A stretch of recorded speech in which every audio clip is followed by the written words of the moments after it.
Right. Hello, everyone. Welcome to our Soulshot Portrait Project virtual event celebrating souls. We are also live on Facebook. So hello to everybody on Facebook. Thank you for tuning in and for joining us. Lastly, I will also be posting links. I will post a link to our website in case you have not heard of us before, if you'd like to learn more. I will post a link to our website. And I'll also post a link to our YouTube page, of which you'll find the video that we will share tonight, and also all of our past videos if you'd like to learn more about our exhibitions. I will also post our donation page. We are a nonprofit organization, and we do really rely on donations to keep us active and going. All of our exhibitions are always free. This event is free, so if you would like to contribute, we will leave that on there. I'll put that in the chat section. And last but not least, I will also post links to our panelists organizations that will be joining us tonight. If you'd like to learn more about what they do, I will link that on there throughout the event and at the end. And that is it from me. I will now pass you over to our Executive Director for the Soulshot Portrait Project, Laura Madeleine. Hi, thank you, Chrissy. You didn't introduce yourself.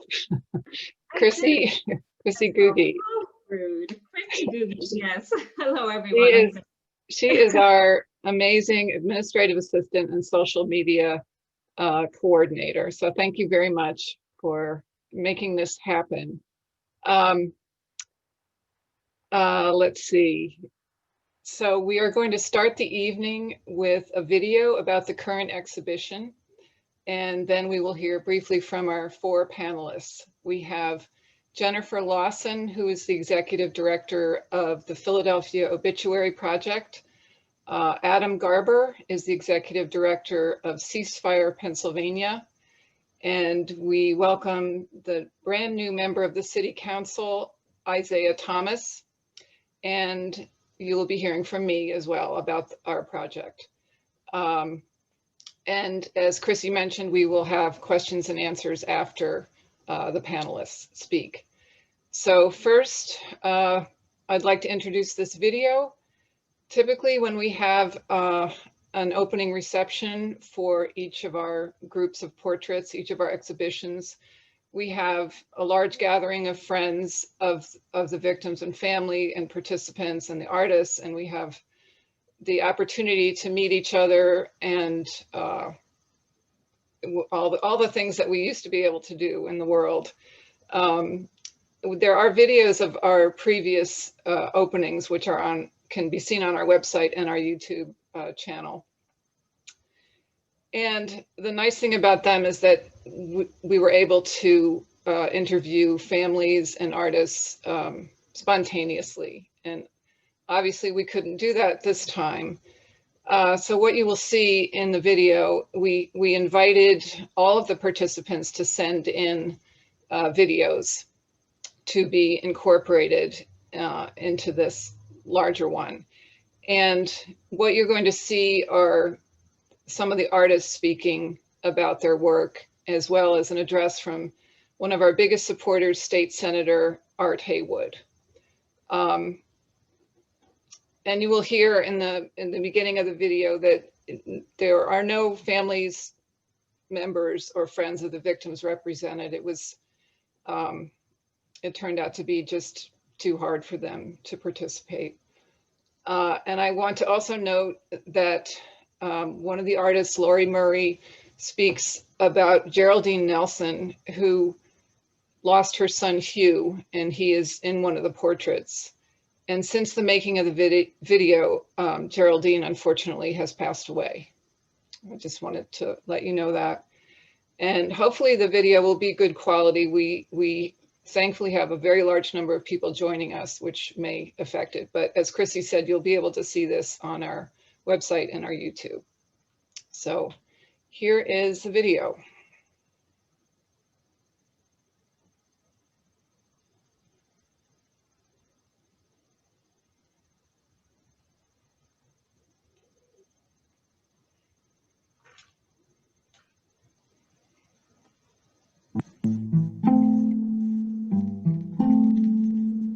This year, we could not gather together in person to celebrate the lives represented by these portraits. Instead, participants were invited to send in videos to talk about their experience with the Soulshot Portrait Project. We will hear from several of the artists. Please note that many of the families and friends of the victims had wanted to take part in this video, but found it just too hard. It takes a special kind of bravery and compassion for them to participate in this project, to share the stories of the lives of their loved ones with the artists, strangers, while they are still grieving. You will also hear from a champion of gun violence awareness and activism, State Senator Art Haywood. Here now is an overview of the 2020-2021 Soulshot Portrait Project exhibition. I'm Lori Lamont Murray, a painter and a metal sculptor. The work behind me is mostly abstract, but I also really love doing portraits. Soulshot gives me the opportunity to do just that, but more importantly, it gives me a way to respond to the nagging inner voice, the one that says, do something, make art that gets through to people. See if you can help bring about change. 2020 has been the worst year many of us have ever endured. But for Geraldine Nelson, 2017 was almost unimaginably worse. The day before Thanksgiving, her son Hugh was fatally shot. As I speak, Geraldine is too overcome with grief to get out of bed, or answer her phone, or even eat. The 3 years since Hugh died have not eased her pain. I know this because she and I stay in touch, which is another benefit to Soulshot. Hugh Arthur Sertain Jr. was a handsome young man.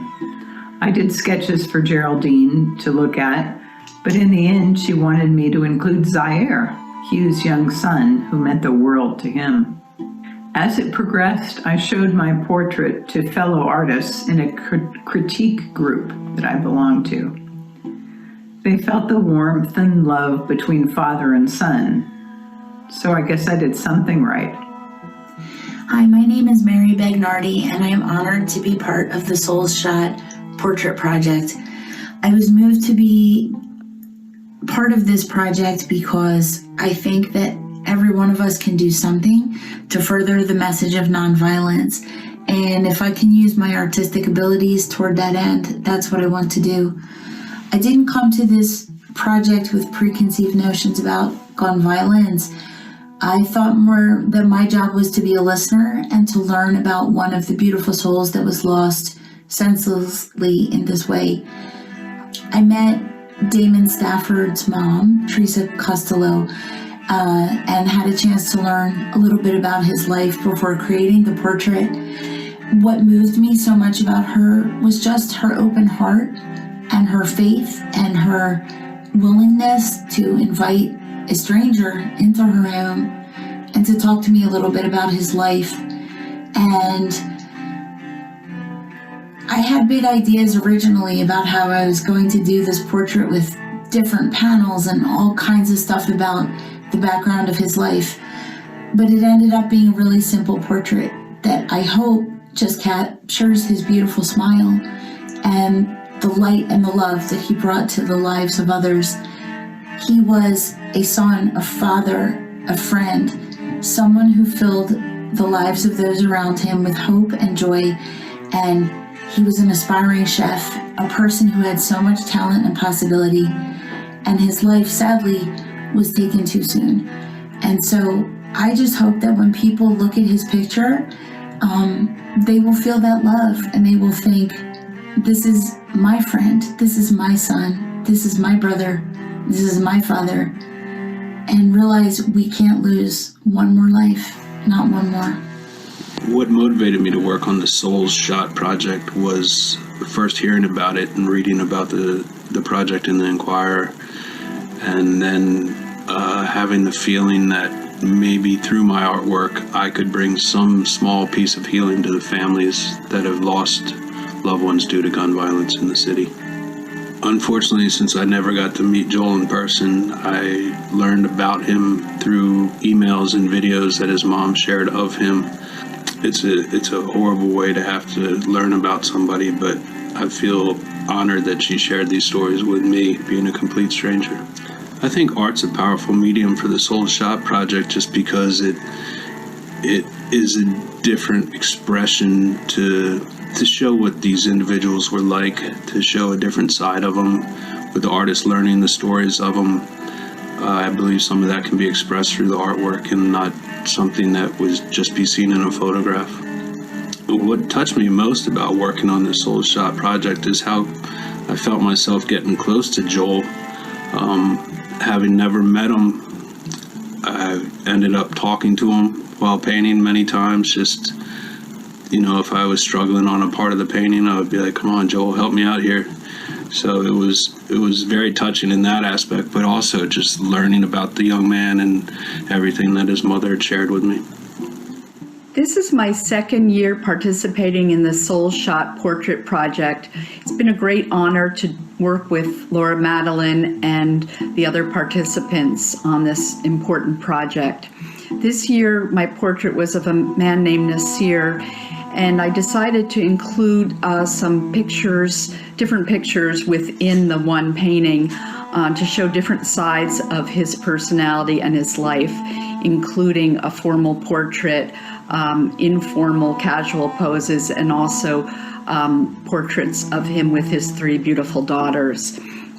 In the process of working on it, Jada, his niece, who was my contact for the project, sent me a picture of a rocket ship and the word push and told me that she'd like me to include it because that was an important motto for Nasir. So I used that around the border of the painting. And as I was working on it, I kept thinking about the word push and how he was a person who really pushed hard in all aspects of his life.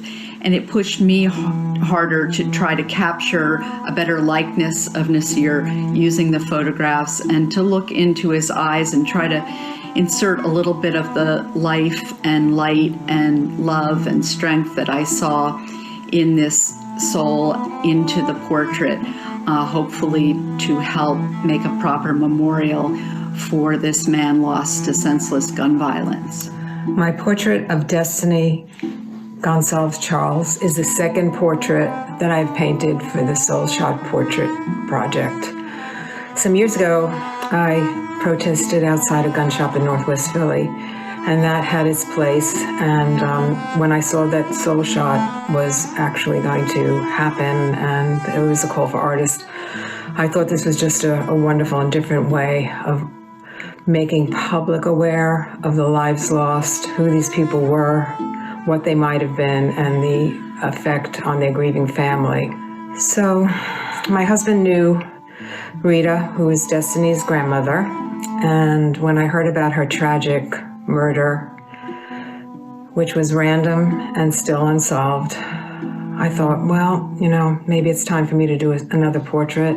I was thinking about it, and I asked him to ask the family if they would be interested in me doing her portrait.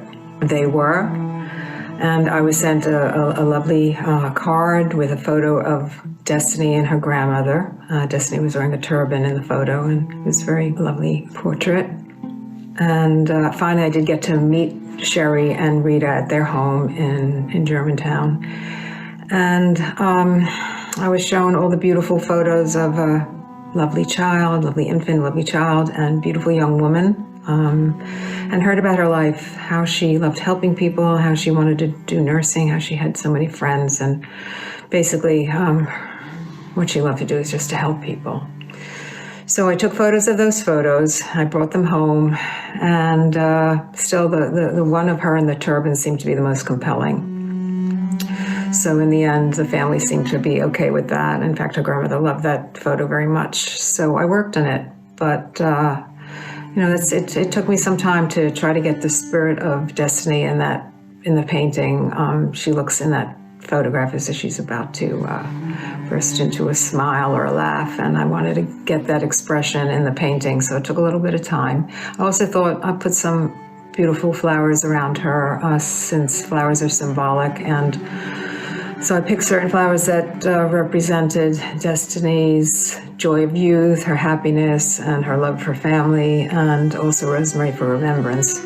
Also, her grandmother has a beautiful front yard with it just bursting with flowers, and I thought that would be a nice compliment. I think what's been the most meaningful thing about doing this portrait is that it really has helped comfort a grieving family, and in the end, I'm hoping the public get to see all the portraits as the portraits will travel, but also just knowing that the family, it's made a difference for the family. And in the end, I can't ask for anything more than that. Thank you for this invitation to speak at the Soulshot exhibition. Thank you, Laura, and all those who have been involved in making this happen again. These exhibits and portraits are just a tremendous story of the value of lives. Even though these lives have been cut short by violence, these portraits let us know that these folks count and their souls are with us, even though their bodies are not. This has been a very challenging year in Philadelphia with a high rate of homicides, now over 400, and over 1,000 individuals, our neighbors, shot. Very challenging, very depressing.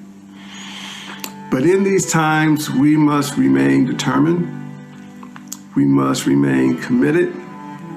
We must remain vigilant and recognizing, as these portraits say, that these lives count. We got a new administration in Washington, D.C., which it appears to be committed to our neighbors, to our families, to reducing gun violence. I'm hopeful. I'm hopeful that we will have more resources for job training and mentoring. I'm currently working with several organizations that are building strong mentoring programs for our young people, hopefully to build a bigger path to opportunity. But as we do so, this exhibit is a tremendous statement of where we are, where we need to go, and the recognition of the basic dignity of every life. Thank you so much, Laura, and all the artists, and for all the families that summoned up the courage to participate. Thank you again.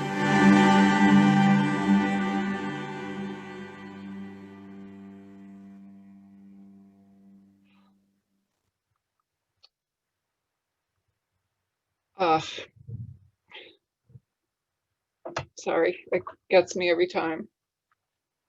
Thank you to everybody who made that video possible. And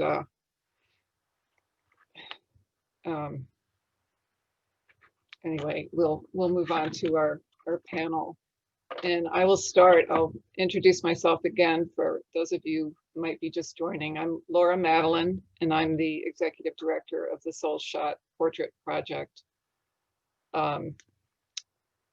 We are in our 5th year of using the power of artwork to bring awareness to the issue of the epidemic of gun violence. We randomly pair fine artists with family members or friends of victims of gun violence. The artists meet with the family or friend to learn about the lives of the victims. The portraits created, as you could see, vary in style, approach, and mediums, and are as unique and diverse as the people they represent. The portraits become part of exhibitions that travel for 1 year and are hosted by various venues. The exhibitions and the accompanying programming are open to the public and always free. And if any of you are interested in becoming more involved in our project, obviously, please get in touch with us. we also when we could do, we try to do a lot of educational programs alongside the exhibitions. And I could say a whole lot more, but let's start with Jennifer Lawson with the Philadelphia Obituary Project. Jennifer. Hi, my name is Jennifer Lawson, and I'm with the Philadelphia Obituary Project. We launched in 2017 to correct what our founder saw as insufficient coverage of gun violence victims in the media, especially Black and Brown victims.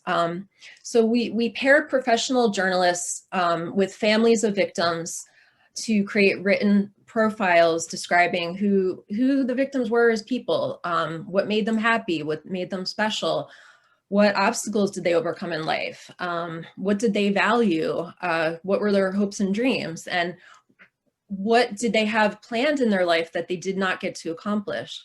So our task is to make our readers care about each victim we write about, to convey trauma, but also to convey joy and to focus on how each person lived rather than how they died. We run a new obit every Monday, and to date we've published more than 200 pieces and counting, and they live on our website, and that's phillyobitproject.com. Thank you. Yeah, our projects are similar in that we focus on the lives. Right, and there's overlap. We've written about victims that Soulshot has painted, yeah. And yeah, that's very common for there to be a lot of overlap.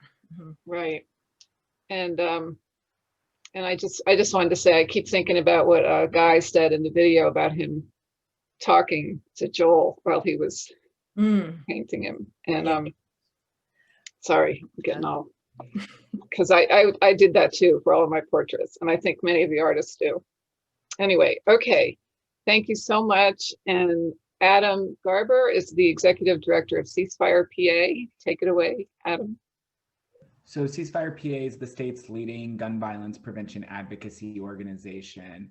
So Soulshot and the work we're hearing about tonight is about remembering those lives lost and what they meant to everyone around them.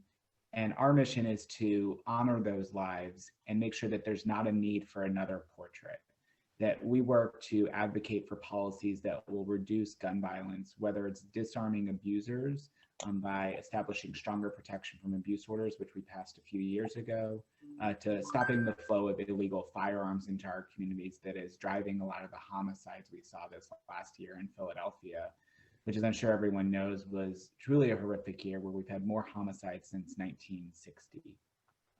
And so we're working every day to take the education and engagement of community members, of faith leaders, of teachers, of other partners and health experts, and use that to advocate for change, not only in City Hall, but often at the state level in Harrisburg and even the national level.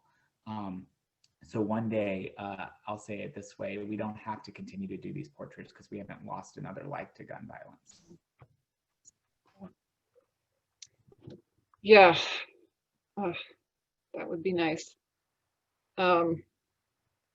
Sorry, and we would now like to welcome Isaiah Thomas, and congratulations on your new position as City Council. Thank you, Laura, and thank you to everybody on the call, and thank you to all the artists and the great work that's being done for constituents and citizens in the city of Philadelphia. Again, my name is Councilmember Isaiah Thomas. I'm a council member at large. I represent the entire city of Philadelphia. I am actually 1 year in now. So I was sworn in January of 2020. And so I'm sure you can only imagine what a first year it's been on city council for me.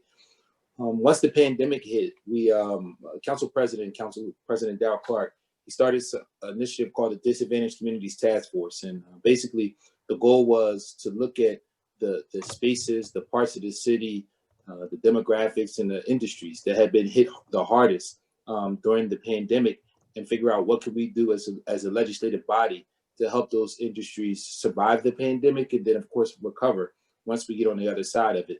And there was no community that was louder during the budget negotiations. There was no community that was stronger in their advocacy as it relates to the concerns, the needs, and most importantly, the impact that they have on the city of Philadelphia. And where they got my heart is the impact they have on our children.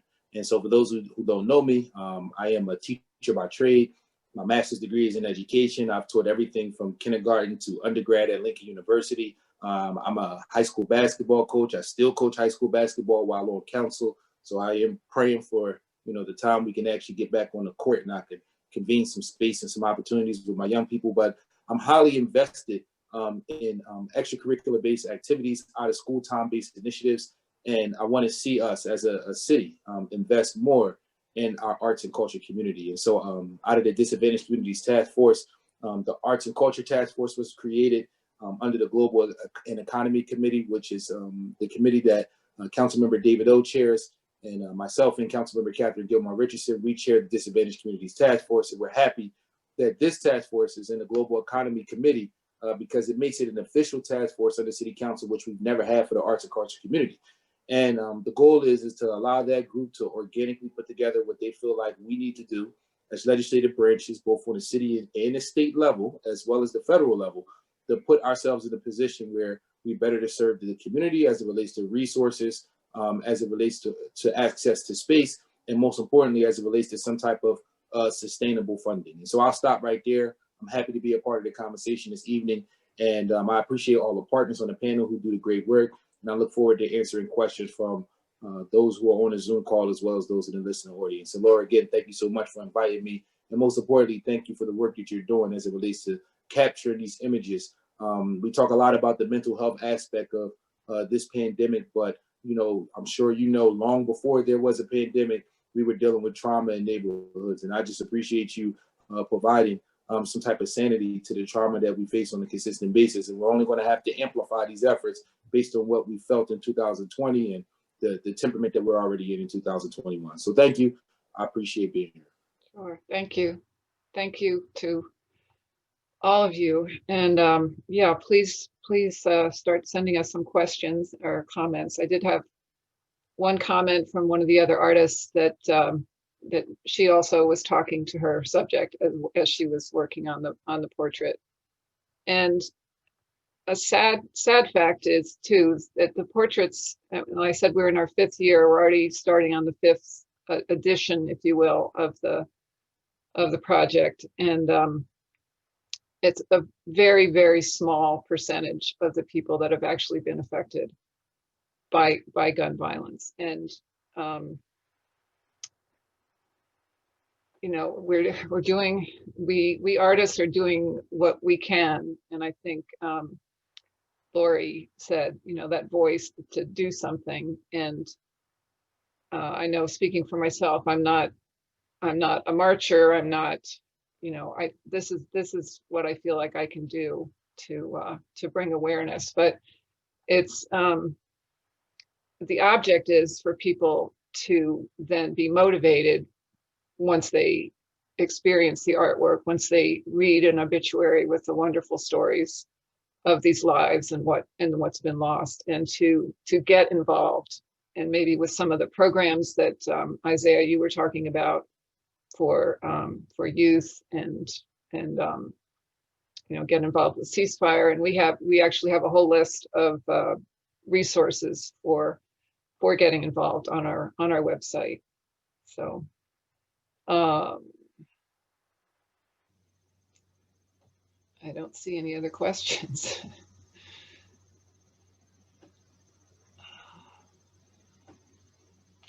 Somebody has joined us from Portland, Oregon.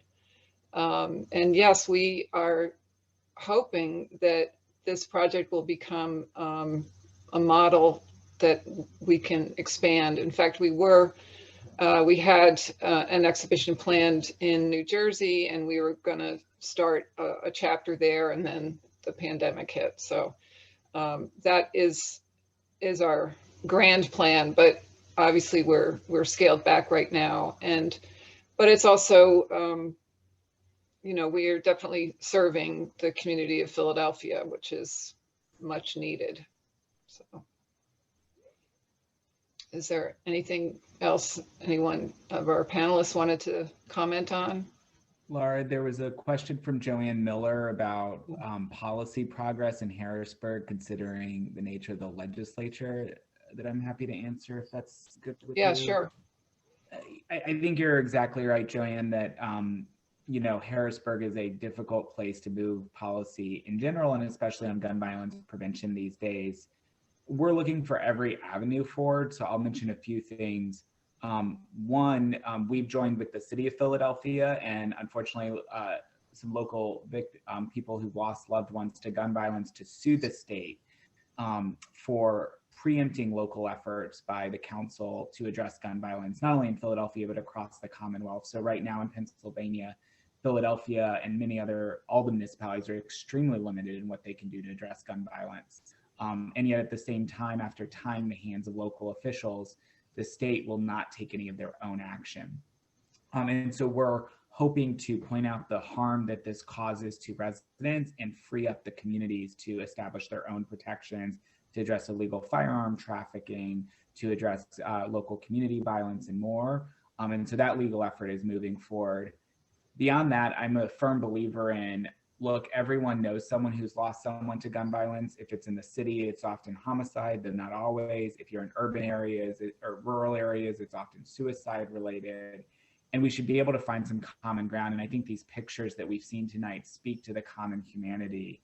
And so I think what we need to do, you know, as an organization, as a community, is speak out about how gun violence is destroying people's lives, and that what we all want is to be safe. And so we put together a common agenda of 3 key policies to address the full depth of gun violence, and have built a coalition of over 100 groups across the state, from the American Academy of Pediatrics to faith leaders to local community groups here in Philadelphia, who are going to be demanding action in Harrisburg, and we hope you'll join with us.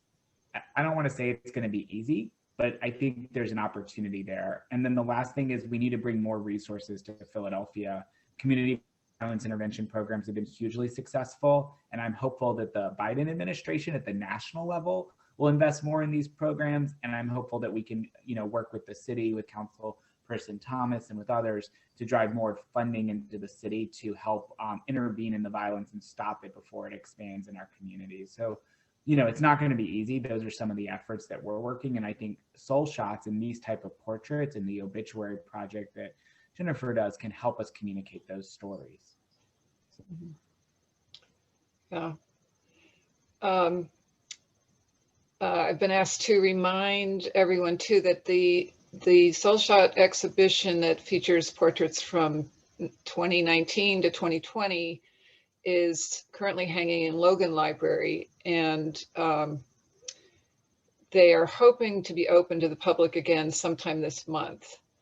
And they've also been posting some really incredible interviews with some of the family members of the people in the portraits. So be sure to check on that. And you can still see the current exhibition is at the Presbyterian Church in Chestnut Hill, and that is open. So you can, you know, as long as you wear a mask, and limited numbers can go to see it there. One of the artists is commenting that she would like to offer portrait lessons to family members. And that's something that we haven't really gotten involved in, but we have a couple of times when we did some programs with high school students, we had them make portraits of either of themselves or a friend, just to, as kind of an exercise. And this was a group of high school students that lived in a very, in an area where there's a lot of gun violence, and they all knew somebody. And most of them were related to someone who had been shot and killed. So that's, like I said, that's something that we could look into, especially when we're able to be more out in the world.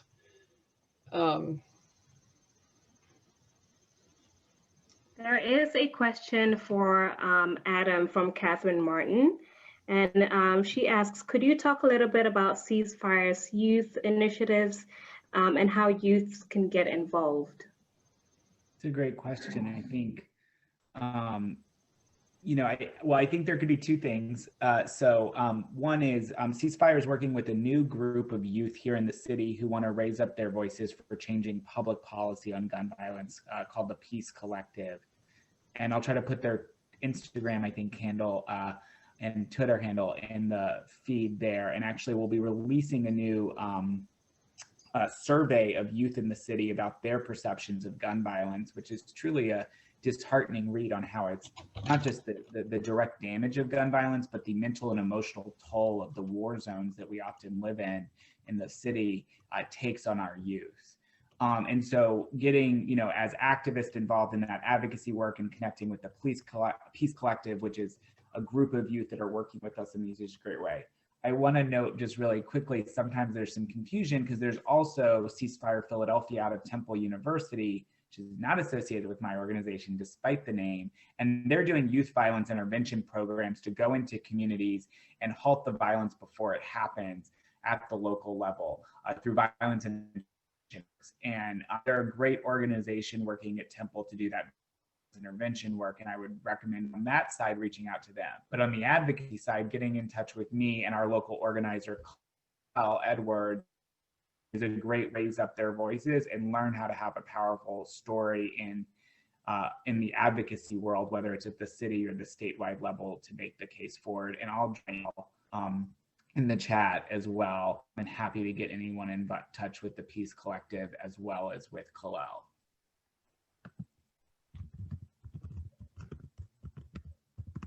Great.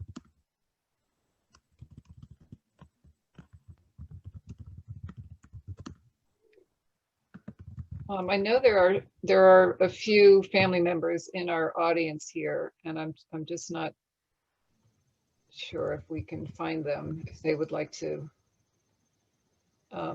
Okay, in the meantime, Rebecca Honig, one of our artists, is asking if there are plans for the exhibition to go to DC again. And we've never been to DC, but that would be wonderful. Like I said, we're hoping to make this into a much larger project, or at least take the Philadelphia exhibition.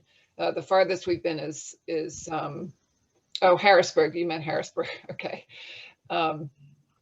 Yes, we do plan to be in Harrisburg again.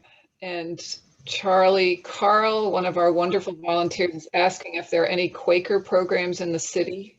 Maybe Isaiah, you know of that? So I was listening to the question. I'm actually not sure. I do have staff on the Zoom call. If we can look into it, and if I believe you said Charlie, if they can put their contact information, we can get back to them. That's not a problem. Okay, thanks. And Wendy's asking where this exhibition goes, and we are hosted by, so we have been hosted by churches, synagogues, museums, art galleries, libraries, the state capitol that we mentioned, and no, I'm probably leaving something out, but it's, we want to get it out to where it'll be seen by the most people. No, it was in, also it's been in New Jersey too. And the question was, after the exhibition, what happens to the portraits? Well, this project is artist run, and the artists are donating their talent, and artists are way too often asked to donate artwork for various causes. And I didn't want that to be what was going to happen in our project. So the portraits belong to the artists. It's after the exhibition travels for a year, they go back to the artists. And with that said, most of the artists choose to give them to the families. Not all the families necessarily want them, which is kind of interesting, but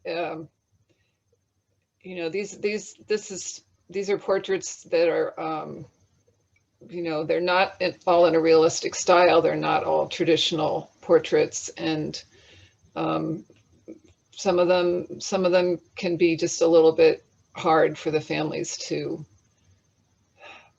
I'm not explaining myself very well, but it's all very emotional, and sometimes it's difficult for the families to see the portraits. It's kind of, one mother was explaining that, when she saw it, it made her, it really brought home that her son was not coming back. And again, I'm not explaining this very well, but yeah, the short answer is the artists have ownership of the artwork. Getting some nice compliments to the Obituary project. Okay, one of the places that we've been trying to get the exhibition is City Hall, and we have had a lot of trouble doing that. So I don't know if Isaiah, you have any suggestions?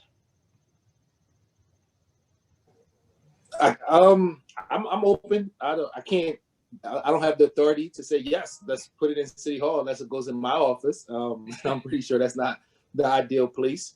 But I am 100% open. I would want to work with you, Laura, and whoever else on your staff to figure out what would that look like to bring, even if it's temporarily, an exhibition like this to City Hall. I'm open to that, and I think it would definitely highlight some of the trauma that folks have experienced, as well as ways people can heal, or at least provide some sort of comfort for the trauma that they've experienced. So I'm 100% open to that, and I would want to work with you to figure out what steps we would need to take in order to make that happen. Great. Yeah, we can talk about that not here, because we've tried a lot and I understand it's hard, but yeah, like I said, we're always looking for places that will be seen by the most people. And we were supposed to be in the Community College of Philadelphia, which would have been a really wonderful place. And they're a big partner with the city of Philadelphia as well too. So I know they have new government relations and some other new staff over there. If there's an opportunity to bridge that relationship, to be able to maybe bring that initiative back as well, we would want to be supportive of that as well too. So both of them are not a problem. And again, I have team members on this call, so we work as a collective. Great, thank you. I know there's some, like I said, some mothers on this call, and I'm not sure, Chrissy, is that going to be too difficult to find them? If I know their names, I'm seeing some beautiful comments here from some family members of victims of gun violence. One is from Kimberly Kamara, to everyone, and she said, although this is being done online, I still found myself in tears, especially when we took the time to honor Geraldine and her son. Thank you for all of your work. My son's name is Niam K. Johnson-Tate, of which we honored in one of our exhibits. So thank you, Kimberly, for sending that in. And I don't know if Lisa Harmon would like to speak, if we can find her. Lisa, you should be able to speak. You can unmute yourself. Oh, there it is. Hello, everyone. Hello, Laura. Hello, hi, everyone. Elise, I love you. Yes, I am a mother. My name is Lisa Harmon. Elisa did the portrait of my son, Alan. We call him Fresh. The portrait that she did of my son reflected him loving family. He was all about loving family. As I said before previously, when Elise did the portrait, I was afraid of it. I was really afraid of it, and I broke down a bit, but actually it gives me peace. We love it. I love that portrait. My son was shot 4 doors from my home, September the 29th of 2018. I never got to see him. I had no idea he was coming to see me at the time, and he was shot in front of his girlfriend and her 2 daughters at 9 and 12 at that particular time, at the time, 9 and 12, and his girlfriend.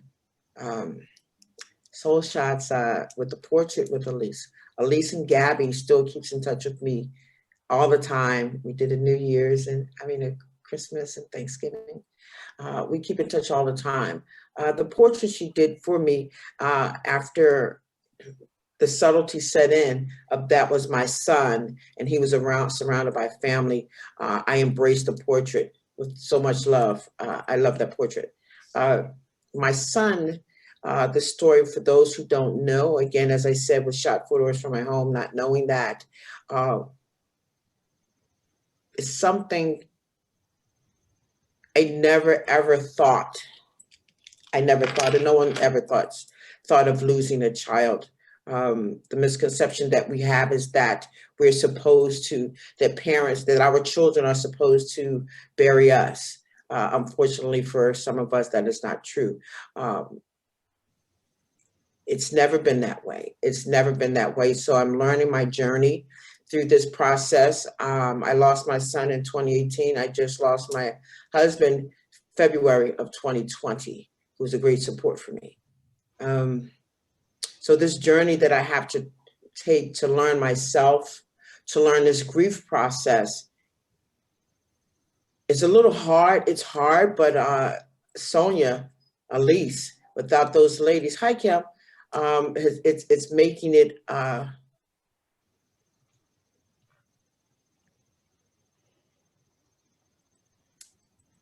have to take the journey, and I have to get to know myself and learn myself. I don't know if anyone, I'm not going to say, I want to say this, and I say this all the time, that my son, to me and to our family, was a joy. He, this smile, he has a beautiful smile that just lights up the room. And I do want to say, my son did have his bouts with the law, but it wasn't hurting anyone. You know what I mean? It was just for himself and foolish things of trying to hang in with the crowd. But he was never out intentionally trying to hurt people. My son, Alan Christopher Gray, as we call Fresh, was the light of the party. We always looked forward to him coming here. Every holiday he's cutting up my ham wrong, calling me Mom Dukes. And for him to be killed by a friend, someone who's been in my home, someone who will call me mom.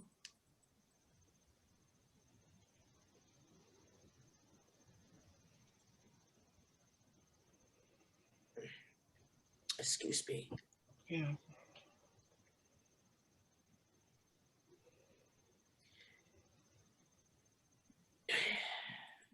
Well, thank you, Lisa. I didn't mean to put you on the spot. That's okay. It's fine. I'm okay with that, Laura. Thank you for allowing me to speak to everyone. I mean, if anyone has any questions, I don't want to take up everyone's time, and I apologize. But if anyone have any questions for me, I gladly answer.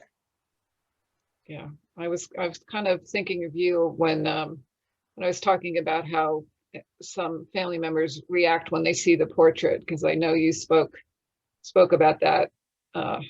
It was afraid of it. I was afraid of it. Movingly, yeah. To me, that was the acceptance of realizing that my son is never coming back. So I was in denial with it, that this is not my son, and I saw it and I dropped and we were out, that this is not my son. So unwilling to accept the fact that my son will never come back. He's never coming back to me. So with the hopes and prayers that I have, with the dreams that I have, is that I will be with my family one day. I will be with my husband of 38 years, and I will be with my son that God has blessed me to have for 34 years. And I thank you, Elise. I love you, and Gabby. I love you, Laura, and everyone. Thank you. If anyone have any questions, I'm so gladly to answer. I don't know if Chrissy, if you can pull up a slide of the portrait. I mean, I can hold this up. This is Fresh by Elisa Abeloff. Sorry, Lisa. And it's quite large, and it's going to say acrylic and photo transfer on paper, and it contains multitudes. There's lots of faces in there. So really, thank you so much. And I think hearing from you, and what we've come to realize, which I'm sure we all understand is that losing one person in this way it's not just the loss of one person. It has just a ripple effect on the whole family, on the community, and you know, and I think the people that, I mean, our project is kind of has two sort of it does two things. It brings people in with the artwork to experience it, and it moves them in a particular way, and you know, the goal is to move them to do something. But the other is the, you know, just the acknowledgement of how hard this is for the families. And you know, it's really, really amazing that all of you wonderful family members out there, that you share your lives with us, and let us use your loved ones as ambassadors in the exhibitions. And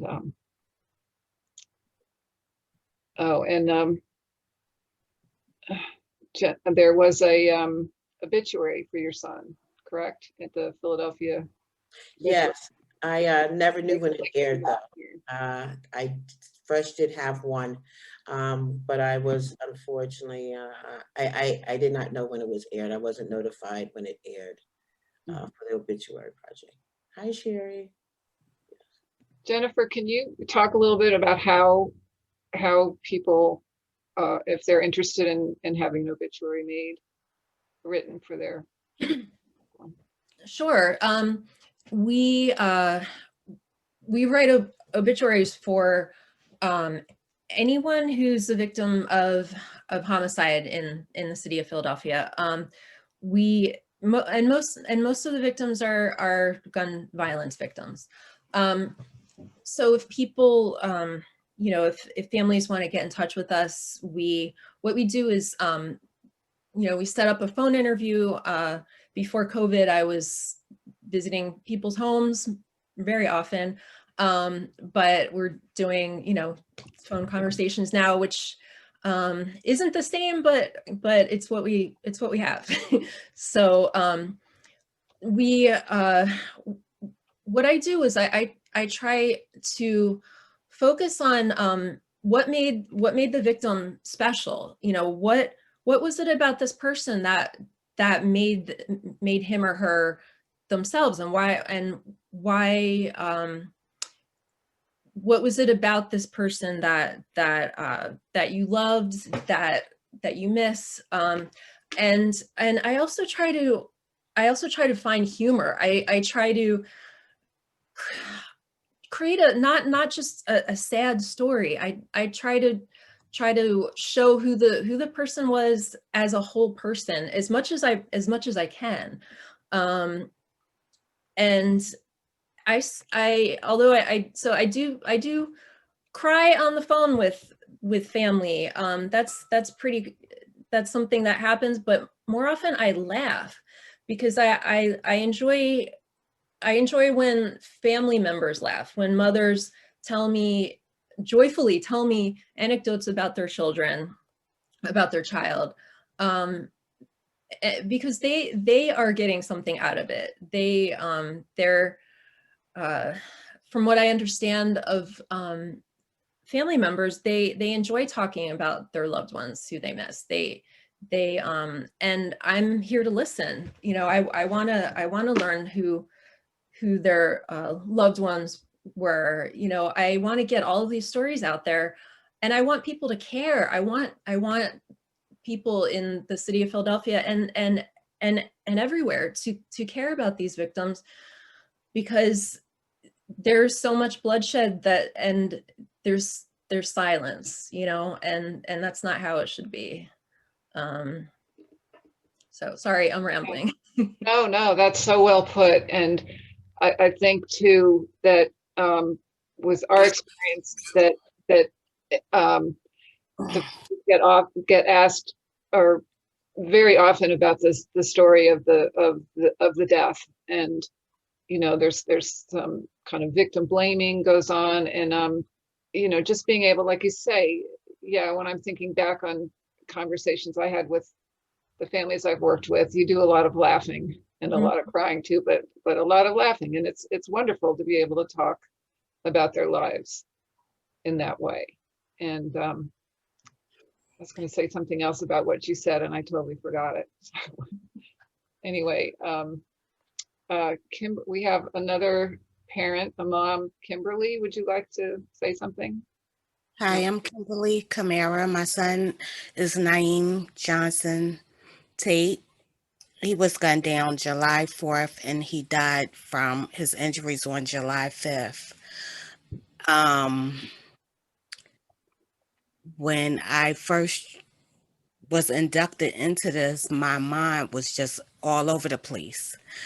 When the doctors told me, when they basically told me he was brain dead and they couldn't do nothing else for him, I made a promise that he would donate his organs that was between him and I kept his promise, and he was able to save 7 other people's lives. Through my son's death, I'm learning to be selfless as he was, because I never thought that he would go before me.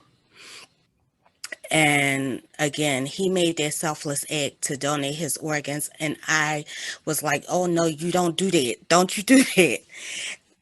And I couldn't see it. So through his death, he's teaching me so much. And when I first saw his portrait, I didn't know what to expect. And it was so overwhelming. All I could do was look and just cry, and just bring the picture home and just cry some more, and cry and cry and cry. And I don't think the artist knows how deeply it touches the families, because y'all don't know us. Y'all have never seen us. Our paths wouldn't have crossed. And you're giving us a gift. And it means so much. It means so much. Jennifer with the obituaries, when she first reached out to me, I ignored her. And every week I would see an email, and every week I would ignore it until I said, let me call and see what she wants. And we've become, she's a good friend to me. The connections that I've made, the selfless acts that I've done, like for my birthday this year, I adopted 3 residents at Germantown nursing homes who didn't have any family. Oh my God. And we were able to bless them with pajamas and clothes. And people have donated. It was $100 a piece per person. And I was just so overwhelmed with joy, because my son's death made me do this. It's not me. And even y'all with Geraldine, that hurt me so bad. But you guys took the time to honor her. And I thank you. Oh, well, thank you so much. Those amazing words. And this is the portrait. And we are in contact, me and my artist, we are in contact. I cannot pronounce her name. Oh, you know, I'm not sure I've ever said it out loud. Chenoa, I guess. Chenoa, I think. Chenoa. Okay. I think. This portrait. And she did a crown because it represented the 7 lives she saved. That's what I was going to say. That and she actually, this is quite large, and it's hanging at Logan Library right now. And there are jewels on the crown that are actually jewels stuck on there. And it's it's really the way she did it. It's like a graphite drawing and then with a painted background. It's quite amazing. So. And the young lady Destiny, who portrait that y'all talked about, they all went to school together. Oh no. And it really broke my heart. I helped the family with the family. I mean, I helped the family with the funeral and everything, the candlelight visual. And again, me knowing so many people that have been murdered is always one too many. It should not be none. Right. Well, I'm hearing from, where was it?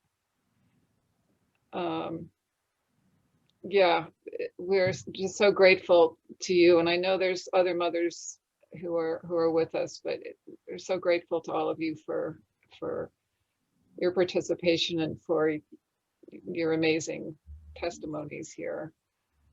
Laura, can I point something out? Sure.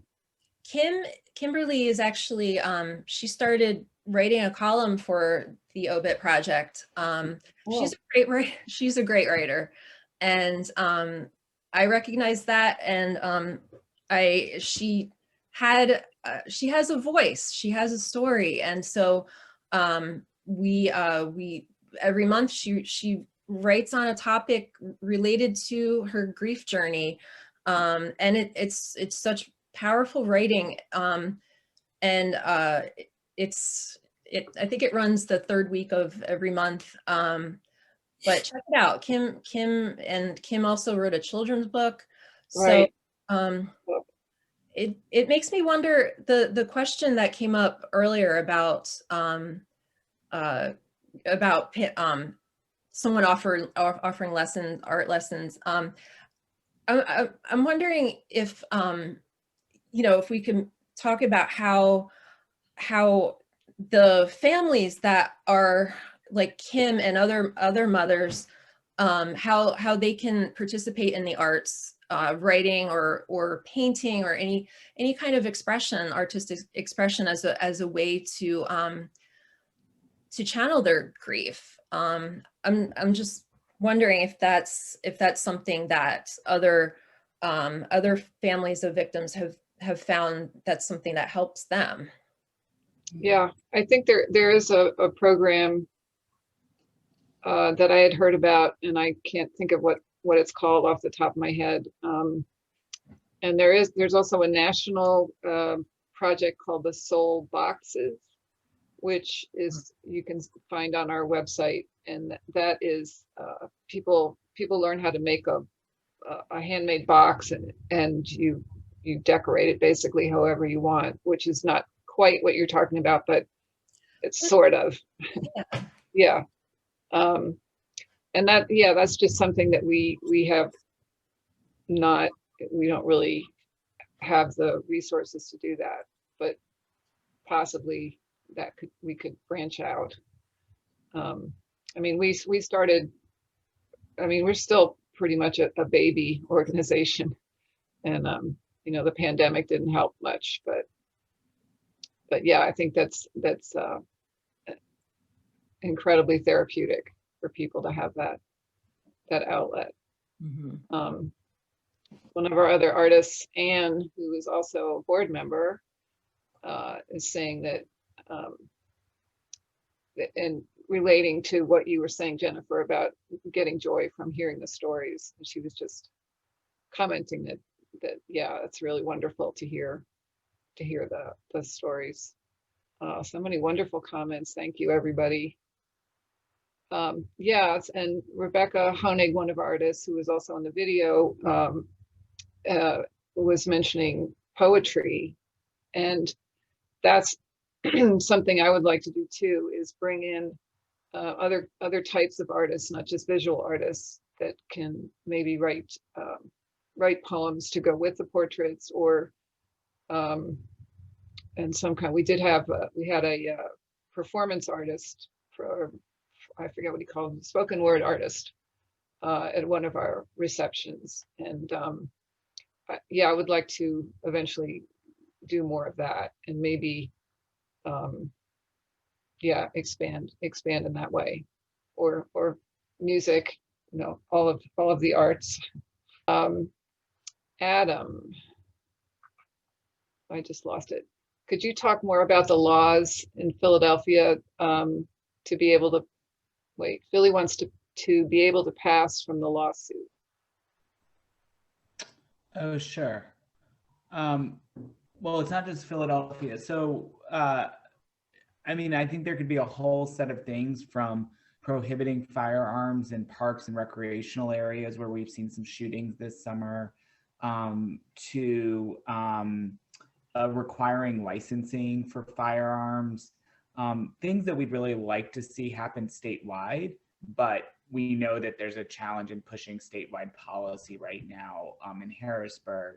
One example I think of this that we believe is currently legal under the law is lost and stolen. So in most of the state, if you lose a firearm or your firearm goes missing, you don't have to report it to the police. And that is a massive loophole for trafficking of firearms that are often used in crimes. So in one study in Pittsburgh, a third of the firearm crime guns were claimed to be lost or stolen. It's basically a array of round straw purchasing laws. The city of Philadelphia has a law around that.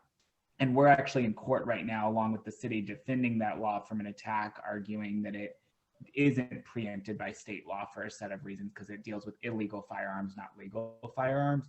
But those are the kind of laws that would be clear could be allowed on the books.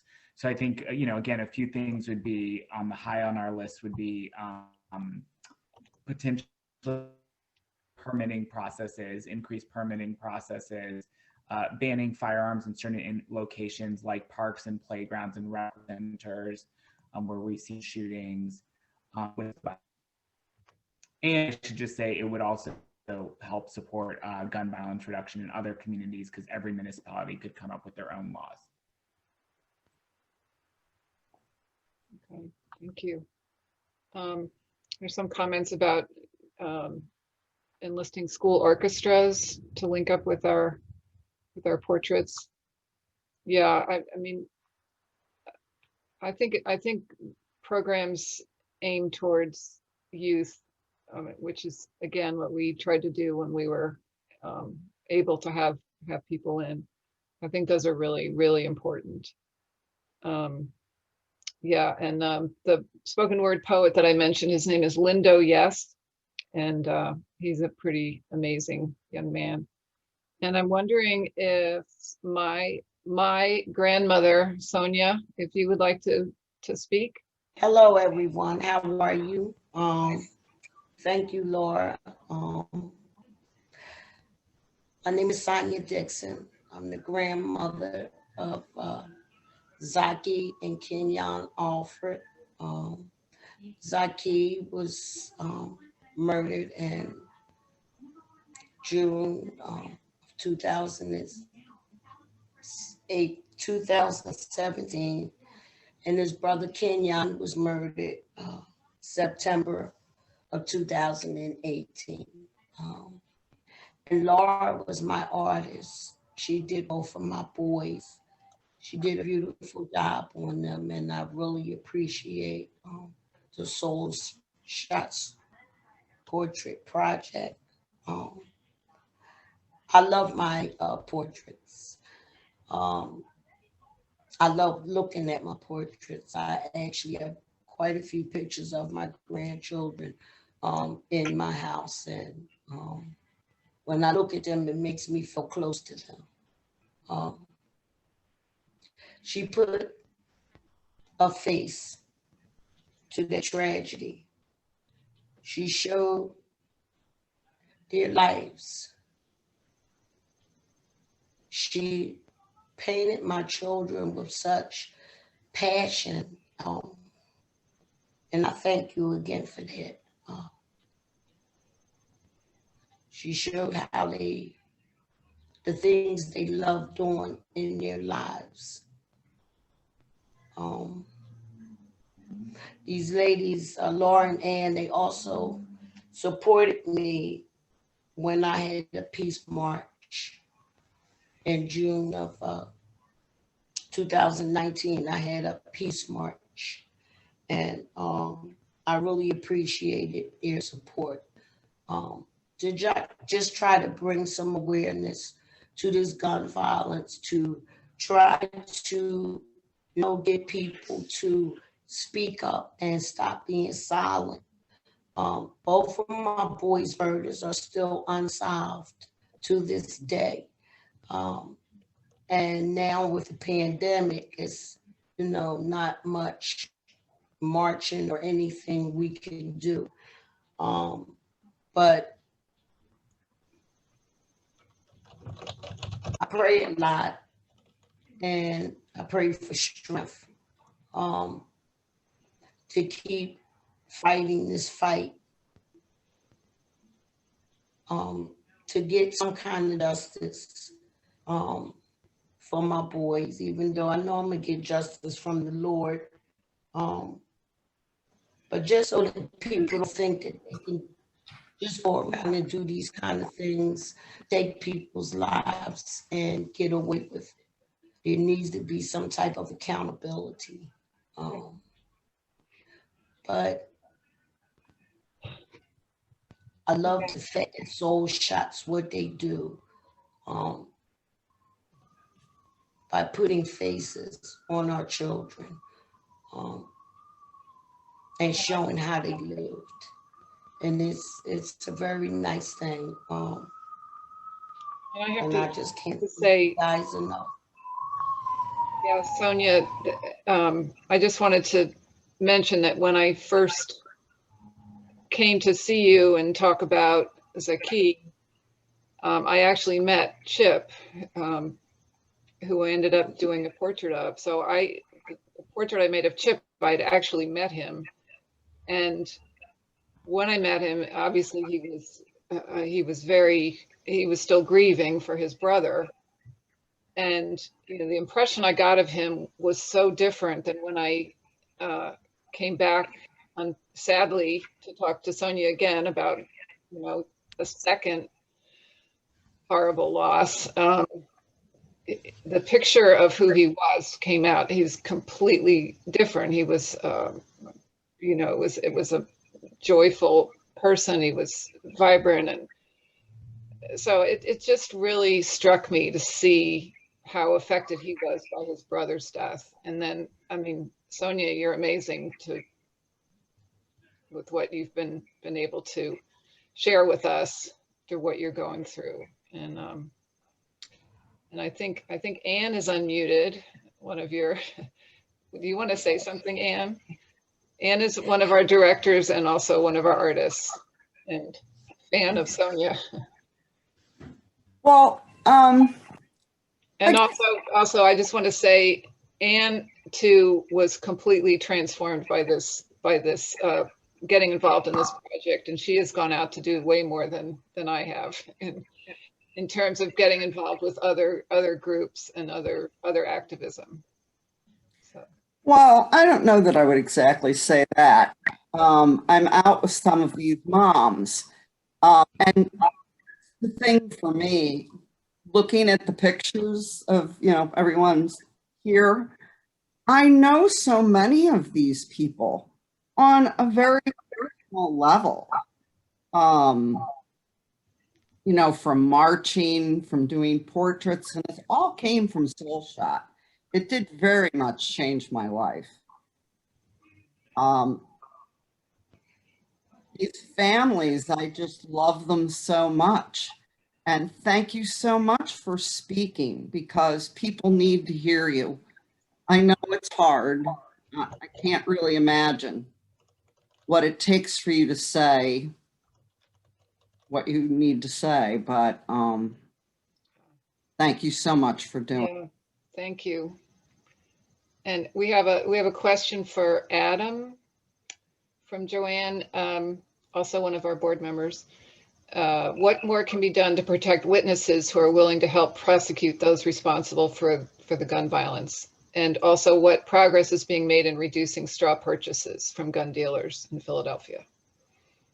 Great set of questions. On the straw, I'm going to take in reverse order. On the straw purchases, one of the I mean, I think we have seen some progress in reducing straw purchases. Dr. Dorothy Johnson-Spite has been leading Operation Lipstick to partner with communities to educate people about the illegality of straw purchases. One of the big challenges is that young women are often pressured into making a straw purchase for someone and don't know that it can get them into legal trouble. And so Operation Lipstick's designed to educate young women in the city about the potential risk of going to jail for such things. And that's a really great project.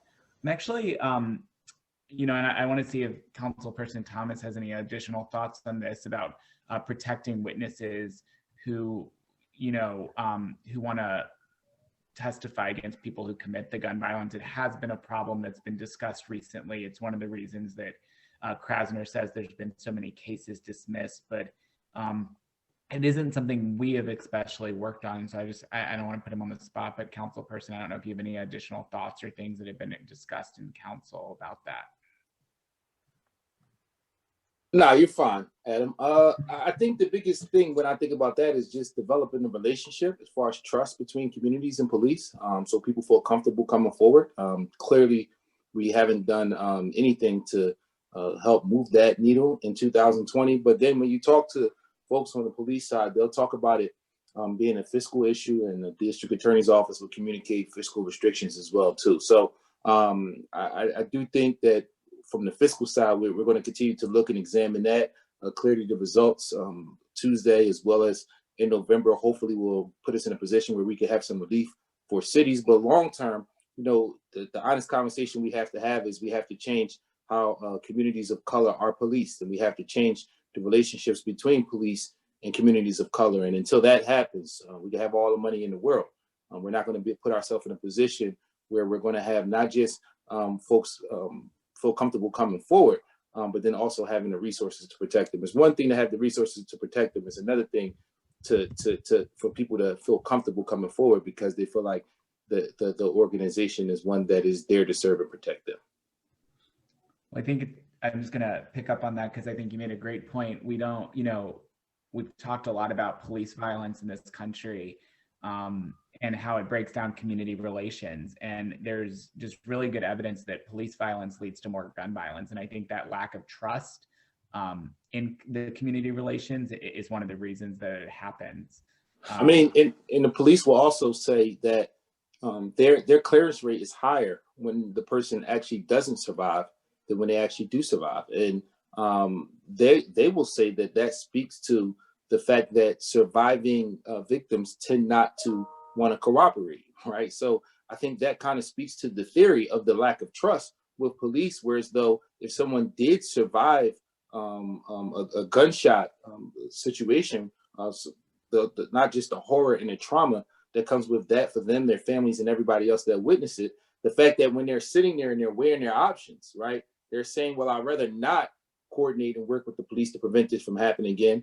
They're saying I'd rather just figure it out on my own, which means there's that communicates a significant trust issue as it relates to victims and people in neighborhoods that are being policed and those that are policing them. So sorry, Adam, I just wanted to throw that statistic out there. No, it's a great one. Yeah, I mean, I just think we've seen it in a variety of ways. And obviously, whether it was the shooting of Walter Wallace Jr. this summer in Philadelphia or elsewhere, I mean, we talk about it sometimes as a separate problem, but as we've dug into it and we put a statement out this summer on it, it's really clear, there's really clear evidence that you see 911 calls drop off in communities because people don't trust the police, that people don't want to, you know, witness and testify, and a whole set of issues. And so I think those community relations are going to be critical, and doing that healing work's really hard, and it's a long-term effort too. We can't do it overnight.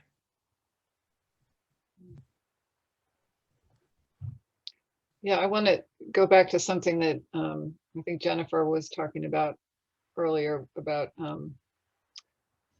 you know, doing what our two projects do is keeping these stories alive and in front of people. And I think we specifically aren't concerned, I'm not saying this right, you know, whenever there's a mass shooting, there's a great outpouring of sympathy and grief and horror and everything, which as there should be, and that dies down fairly quickly.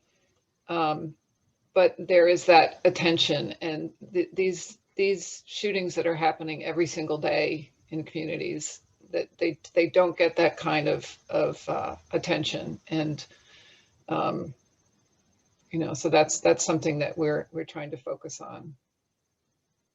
So I think one of the things that we're looking to do to address that as well, and maybe we can have a coordinated effort, is and I'll give a shout out to my colleague who's a great guy, Councilmember Kenyatta Johnson. He led the initiative to create the Office for Victim Services, and that's a new initiative that's coming out of City Council. And the goal is to figure out, how can we work with families and victims, specifically those who've been victims of gun violence, especially looking at the homicide rate this past year. What can we do as a city to provide more support for those families who have been traumatized by these unfortunate situations? So there will be more information coming down the line as it relates to that and the work that's going to be done by the city of Philadelphia. So folks can feel free to look out for that and stay in communication with my office. And if there are any recommendations, suggestions, ideas, or mechanisms that should take place in this office, we need to hear from the victims and their families as it relates to what should be done, what services we should be offering, and how can we just do better and help people get through these tough times. Yeah, that's great, because I know that one artist was concerned that she felt like she wasn't able to really meet the needs of the person she was working with, clearly needed more help with her grief and her recovery. And, we do have some resources that we know about, but it's, those, they seem to be lacking in general. So anyway, well, we're just about out of time. So I'm going to use the last few minutes to just thank everybody again. Thank you for attending. Thank you to our panelists, Jennifer, Adam, and Isaiah. Thank you, Chrissy, for making this all happen. And I just wanted to remind you to take a look at our website and see our past exhibitions, see the 2 that you can see in real life if you have a chance. The exhibition of the 2020-2021 portraits that you saw in the video now in Chestnut Hill, they are moving to Penn Valley. The Beth Am Israel Synagogue is going to be hosting them. And you will be able to visit those. Again, all this information is on our website. And just spread the word about our project and volunteer, donate. Let us know if you are a victim of gun violence or know of someone that would like to participate. If you're an artist that would like to participate, if you're from somewhere outside of Philadelphia if you're interested in starting another chapter of the project. And as I mentioned, we also have a list of resources on our website. And just thank you again, and go out there and don't do nothing about the gun violence. Thank you all very much.